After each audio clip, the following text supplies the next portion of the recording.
राम राम, राधे राधे। मैं आप सभी का स्वागत करती हूँ अपने YouTube channel study with Mona miss. जैसे कि हम लोग भारत के संविधान में भारत का संघ राज्य पढ़ रहे थे, उसमें भी हमने अनुच्छेद 1 पढ़ लिया था। एक बार रिकॉल कर लेते सबको।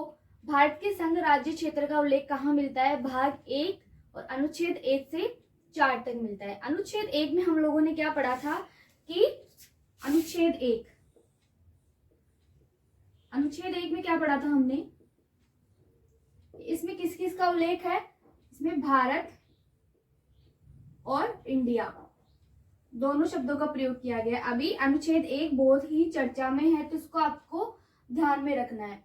इससे क्या परिभाषित होता है कि भारत का राज्य क्षेत्र परिभाषित होता है, संघ राज्य क्षेत्र। अब इसके अंदर किन चीजों का उल्लेख देखा था हमने? 3 चीजों का। फर्स्ट था राज्य, दूसरा था संघ राज्य क्षेत्र और तीसरा था अर्जित किए हुए प्रदेश, बाहरी अर्जित किए हुए प्रदेश।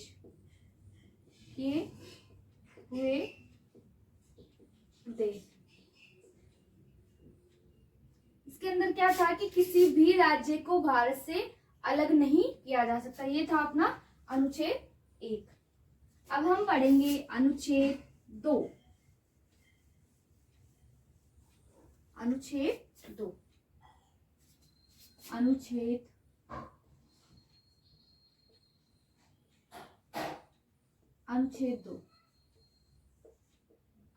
2 में क्या बताया गया कि कोई भी बाहरी क्षेत्र को हम लोग अपने राज्य क्षेत्र में शामिल कर सकते हैं।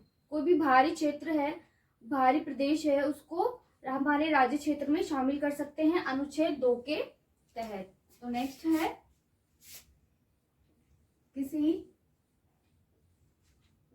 भी बाहरी क्षेत्र को भारत के राज्य क्षेत्र में शामिल करना। ये किस में लिखा हुआ है? अनुच्छेद 2 में।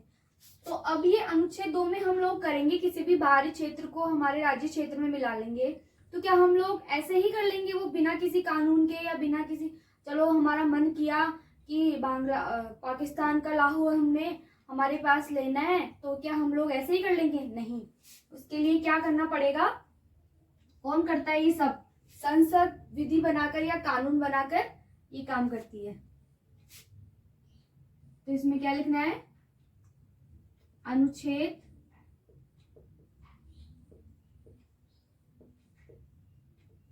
2 की प्रक्रिया संसद विधि बनाकर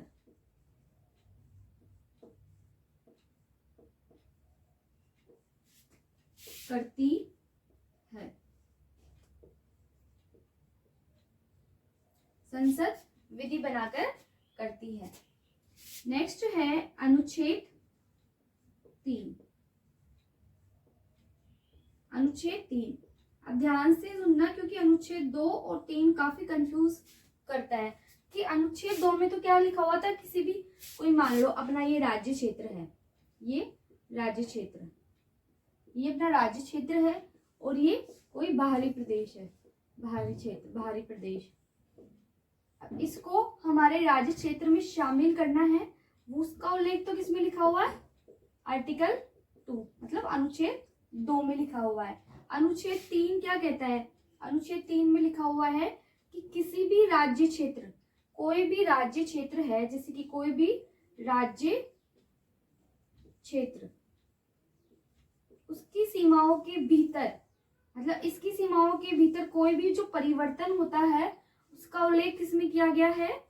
अनुच्छेद 3 में। अब उस राज्य क्षेत्र में क्या क्या परिवर्तन किया जा सकते हैं? जैसे कि इसके किसी क्षेत्र को कम कर दिया, इसकी सीमाओं में परिवर्तन कर दिया, किसी भाग को कम ज्यादा कर दिया, तो वो किसमें किया गया है? अनुच्छेद 3 में। आई होप आपको अच्छे से समझ में आ गया होगा अनुच्छेद 2 और 3 में अंतर। तो हम लोग इसमें लिख लेते हैं।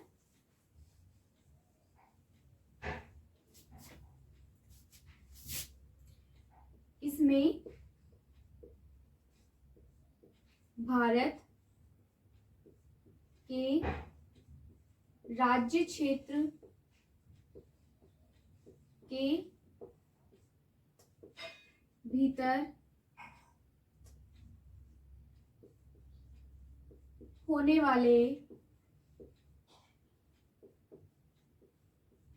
होने वाले परिवर्तनों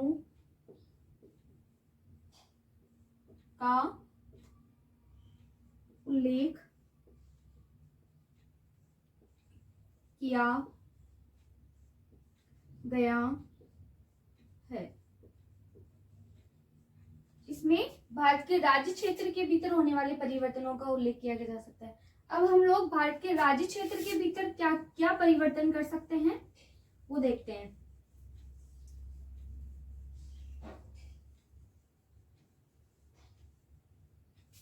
राज्य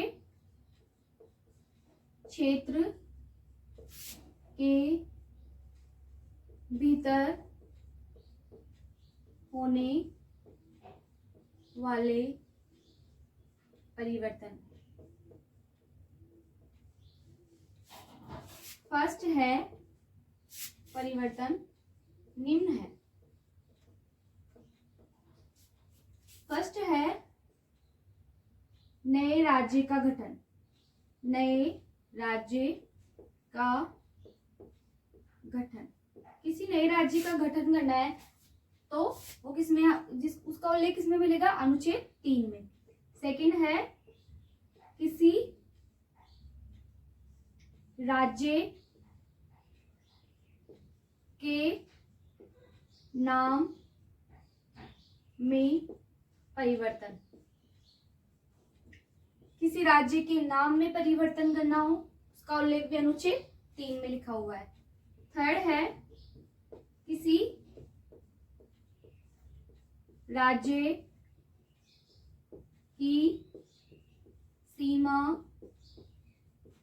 में परिवर्तन करना। किसी नए राज्य का गठन कर लिया, मान लो एक फॉर एग्जाम्पल हमारा राजस्थान है। अब राजस्थान का क्षेत्रफल बहुत बड़ा है। अभी हाल ही में कुछ रूमर्स भी उठे थे कि है ना राजस्थान के 2 राज्य करे जाएंगे, पूर्वी राजस्थान और पश्चिमी राजस्थान। तो ये परिवर्तन कहाँ हुआ है, राज्य के भीतर ही हो रहा है। तो नए राज्य का गठन अनुच्छेद 3 के अंतर्गत करेंगे। किसी राज्य के नाम में परिवर्तन, किसी राज्य के नाम में परिवर्तन कर रहे हैं तो उसी राज्य का नाम कर रहे हैं, उसी राज्य के भीतर कर रहे हैं। ऐसा थोड़ी ना है कि बांग्लादेश से पूछा, बांग्लादेश के किसी राज्य का हमने नाम कर रहा है, किसी बाहरी प्रदेश का तो नहीं कर रहे हैं, अपने खुद के राज्य का नाम परिवर्तन कर रहे हैं। तो वो भी किसमें, अनुच्छेद 3 में। किसी राज्य की सीमा में परिवर्तन करना हो, किसी राज्य की सीमा में लाइक किसी राज्य की सीमा को कोई भाग दूसरे राज्य को देना है, दूसरे राज्य से हमारे किसी दूसरे राज्य में मिलाना हो तो वो किसमें लिखा हुआ है, अनुच्छेद 3 में। अब जब ये काम करेंगे तो वो भी ऐसे तो नहीं होगा, इसकी भी कोई प्रोसेस होगी। तो ये काम भी कौन करेगा, संसद ही करती है। नेक्स्ट लिखेंगे ये सब परिवर्तन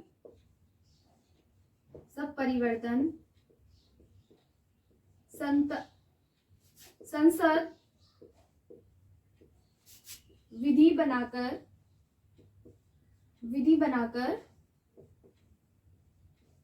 करती है। विधि बनाकर तो करेगी, लेकिन किसी की राज्य के नाम में परिवर्तन कर रहे हैं, किसी राज्य की सीमा में चेंज कर रहे हैं और आप उस राज्य को ना पूछो तो ये तो बिल्कुल भी सही नहीं होगा।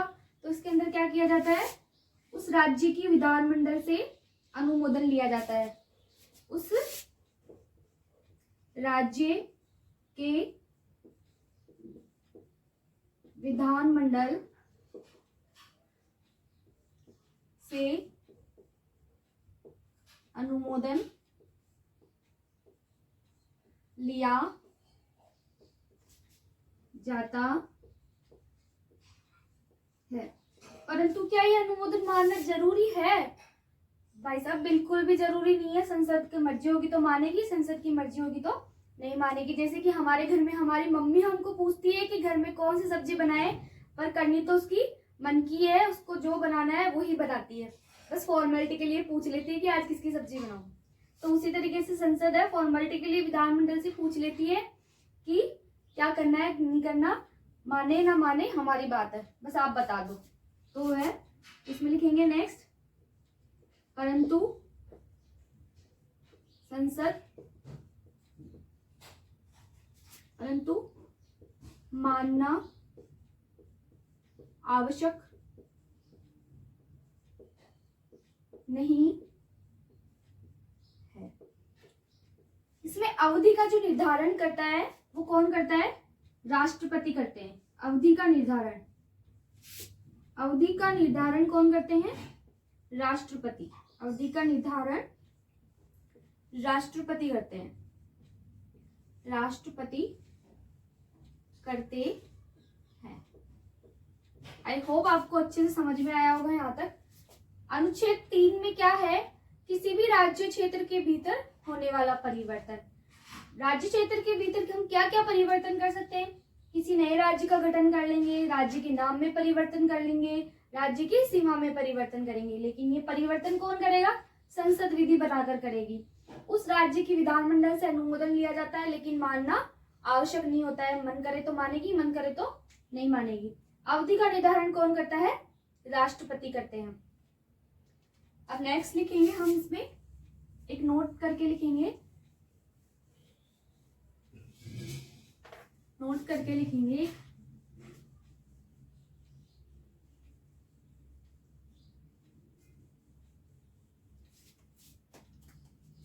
नोट करके लिखेंगे अनुच्छेद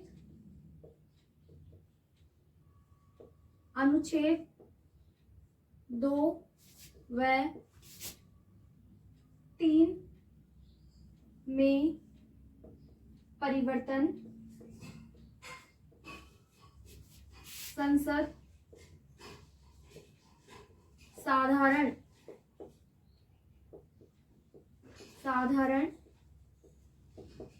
संविधान संशोधन द्वारा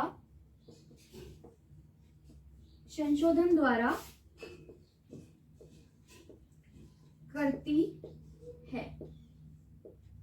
अब ये साधारण संविधान संशोधन क्या भला है? आप सोच रहे होंगे कि साधारण संविधान संशोधन क्या है। हमारे संविधान में कोई भी संशोधन करते हैं, कोई भी चेंज करते हैं तो उसके लिए संशोधन होता है। हमारे संविधान में 3 तरीके से संशोधन किया जाता है। एक तो साधारण संविधान संशोधन, एक है विशेष बहुमत से, एक विशेष बहुमत और आधे राज्य के विधानमंडल से अनुमोदन लेके करते हैं। तो साधारण संविधान संशोधन के द्वारा करते हैं। अब संविधान संशोधन का उल्लेख जो है, एक आर्टिकल है 368, उसके अंदर उल्लेख किया गया है।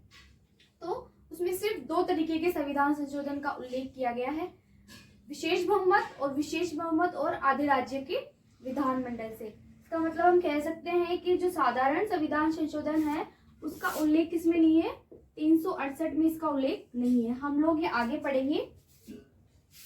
अनुच्छेद 4 को पढ़ने से पहले आपको अनुच्छेद 368 पढ़ना पड़ेगा समझने के लिए। अब देखिए साधारण संविधान संशोधन कैसे करते हैं। कोई भी विधानमंडल है, कोई भी संसद के जो आधे सदस्य है उसका अनुमोदन चाहिए आधे से एक अधिक। जैसे कि हमारे क्या है, जैसे कि क्रिकेट मैच होता है, क्रिकेट मैच में क्या है, जैसे कि रन बने 250 तो दूसरी टीम को कितने बनना पड़ता है? एक अधिक 251 रन बनेंगे तभी वो जीतेगी। इसी प्रकार से सदन के आधे से एक अधिक सदस्यों का बहुमत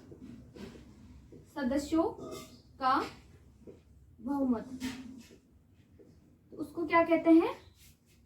साधारण संविधान संशोधन। तो ये थे आपके अनुच्छेद 2 और 3।